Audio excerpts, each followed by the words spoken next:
You know? So you're banging your head against a wall here a little bit. It's not easy to get these regulations changed. So talking of government, President Obama is obviously trying to do what he can. If you had 5 minutes with President Obama, what would you advise him for, one, stimulating the economy and entrepreneurship and creating jobs? Is there one thing that, if he could successfully get through, that would be a big stimulus, do you think?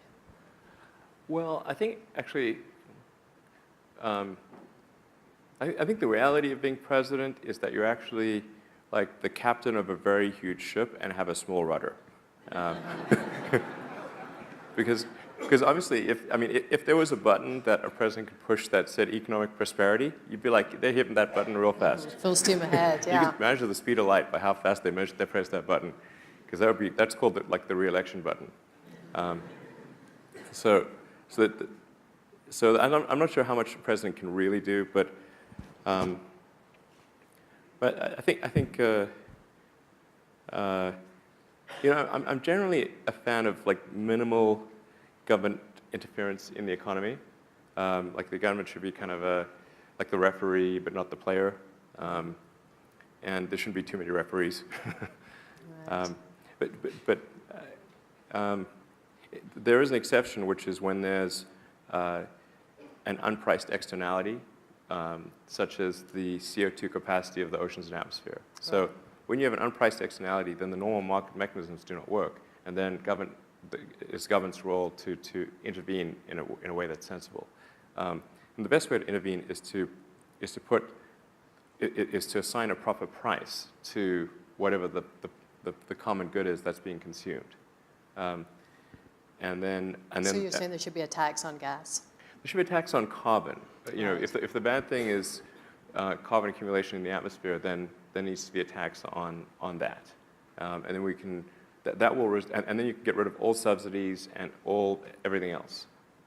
And it seems like logical that you should tax things that are most likely to be bad, rather than, you know, like that's why we tax cigarettes and alcohol, because those are probably bad for you. Certainly cigarettes are.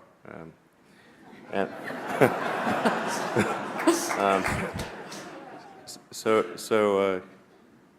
you want to err on the side of taxing things that are probably bad, and not tax things that are good.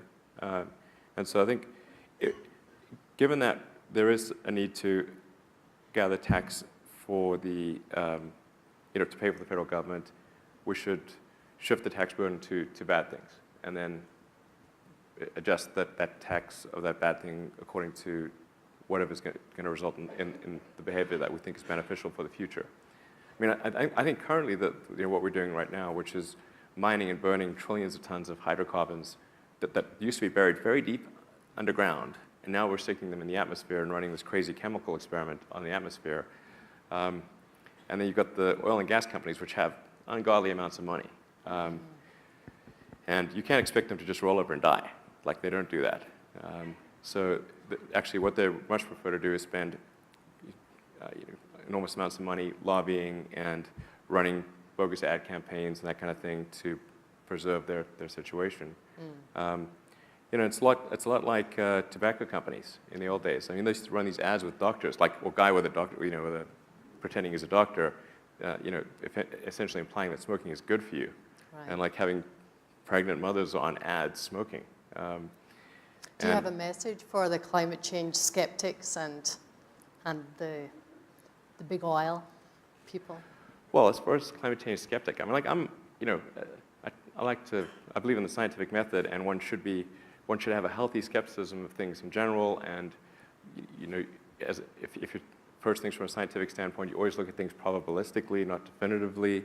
And so I think a lot of times, if somebody's a skeptic in the science community, what they're really saying is that they're not sure that it's 100% certain that this is the case. But that's not the point. The point is to look at it from the other side. See, what do you think the percentage chance is of this being catastrophic for some meaningful percentage of the Earth's population? Is it greater than 1%? Is it even 1%? If it is even 1%, why are we running this experiment? Right, because you called it a Russian roulette. We're playing Russian roulette with the atmosphere. We're playing Russian roulette, and as each year goes by, we're loading more rounds in the chamber. It's not wise. So that's, and what makes it super insane is that we're going to run out of oil anyway. Like, it's not like there's some infinite oil supply. We're going to run out of it. So we know we have to get to a sustainable means of transportation no matter what. So why even run the experiment? Right. It's the world's dumbest experiment. Right. Yeah. Yeah.